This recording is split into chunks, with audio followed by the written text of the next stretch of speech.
De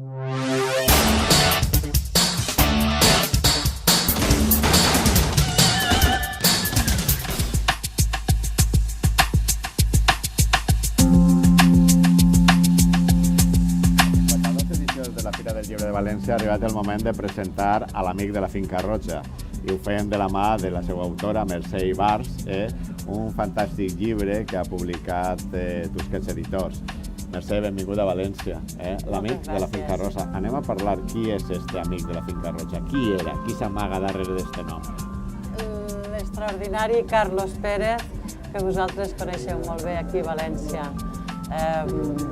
Una de les millors persones que he conegut, com vosaltres també, que va treballar a tantíssims llocs de la vida cultural, de l'IBAM, després va estar cap al Reina Sofia, al Movim, que ha treballat, que ha fet moltíssim per la vida cultural valenciana, per l'art valencià de la modernitat però també del present, i que va ser un goig conèixer-lo i treballar amb ell. Diries?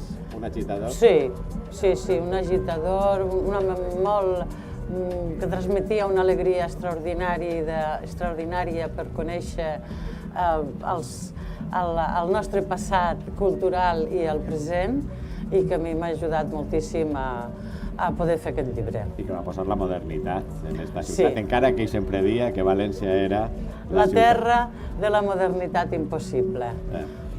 I la Finca Roja? La Finca Roja, sí, que és aquesta mansana, aquesta illa de cases extraordinària que teniu aquí, que va estar feta en els anys 30 com a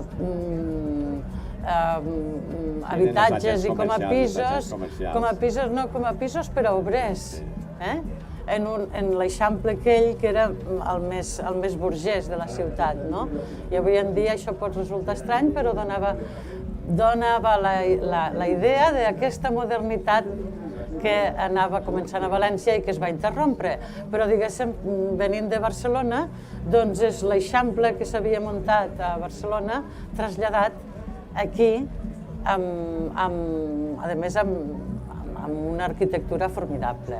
I Carlos només podia viure allà, això està clar? Això està clar. Sí. Un llibre que parla de Carlos Pérez, però que parla de moltes coses més. És el pretext, Carlos Pérez i la Finca Roja, per a parlar de moltes coses, i sobretot el primer capítol, que és el moment en què conec i vos unís Buñuel. Sí, exacte, perquè jo ja el coneixia a ell, perquè jo era cronista d'exposicions per a un diari de Barcelona, per a La Vanguardia, i llavors ja el coneixia perquè ell estava en el servei de comunicació de l'IBAM. Però a mesura que va anar dedicant-se més a fer exposicions, sobretot quan va estar Juan Manuel Bonet de director, jo havia acabat una investigació important sobre la Tierra sin Pan, també coneguda com les Urdes de Buñuel, i li vaig proposar si li semblava que podríem fer una exposició i ell en va tenir també moltes ganes. Llavors ens vam conèixer més i ens vam fer una amistat que per a mi ha estat molt important. I a partir de Carlos Pérez, en el llibre ens parla de Buñuel, parla de Mercè Rodoreda, de la que eres una especialista, parla de Salvar Papasseit, de Duchamp, de l'Equipo Crònica.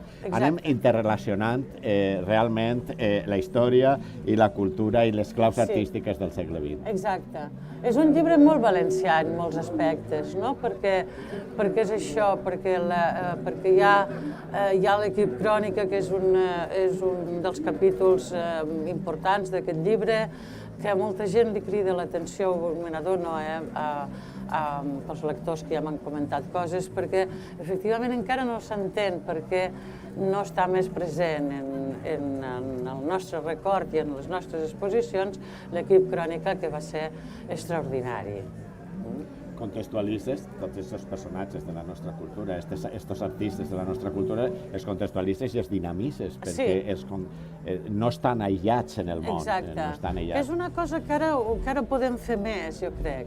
És a dir, ara les relacions que veus, almenys a mi això m'agradava molt, i amb el Carlos ell també ho feia molt, vull dir que ens vam trobar allò, com dient, la fam i les ganes de menjar, no? Que dius, de veure que les coses no passen tancades en un sol lloc, sinó que a diversos llocs del món se fan coses i com el que tu veus que és específic d'aquell moment, dels anys 70 i 80, doncs avui en dia és que no, per exemple, els Crònica no són només uns artistes pop, és a dir, també van renovar molt la pintura, van fer, diguéssim, un treball sobre la mateixa història de la cultura i de la pintura que estava en els seus quadres, és a dir, que és una cosa que avui en dia es valora moltíssim.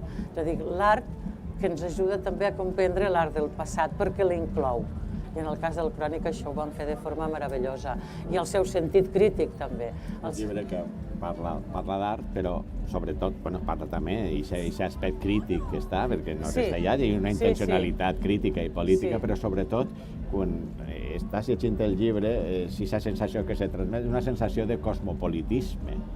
Sí, a veure, de tota manera també jo crec que hi ha un cosmopolitisme, però també molt sovint aquest cosmopolitisme entre nosaltres amaga el que jo crec que és una espècie de provincianisme molt contemporani, de no valorar prou lo teu. És a dir, que de no valorar prou el que està fet en la teva pròpia terra, que per a mi sempre té un valor específic. És a dir, podem admirar molt artistes internacionals, però sempre ens faltarà alguna cosa intrínseca que qui ho viu, ho reconeix més bé, són els espectadors d'allà on se va fer l'obra. Les obres poden viatjar, poden ser universals, i ho són, però la lectura des de la pròpia terra on es fan crec que és imprescindible, o almenys a mi m'aporta molt, i que potser ho estem deixant una mica de banda. Aquest llibre va en aquesta direcció. I això formava part del legat i del pensament de Carlos Pérez. Efectivament. I, per exemple, encara que amb ell no crec que li tingués una simpatia particular, com de vegades passa aquí al País Valencià, Blasco Ibáñez a mi em resulta una figura extraordinàriament interessant, també, no? Però cosmopolita. Aquest sí que ho era. És a dir, que a vegades passa això, que som tan provincians que fins i tot aleshores rebutgem els nostres cosmopolites. Però així estan este llibre com aquest, L'amic de la finca roja, de Mercè Ibars. Mercè, un plaer d'haver-nos visitat així a la Fira del Llibre de València, haver portat l'art contemporani i totes aquestes idees, i haver portat a Papaseit, a Mercè Rodoreda, a l'equip Crònica, a les Urdes de Bunyol, però sobretot haver presentat a l'amic de la finca roja, a Carlos Pérez. Moltes gràcies a vosaltres i a la Fira per haver-me convidat a presentar aquí el llibre. Un plaer.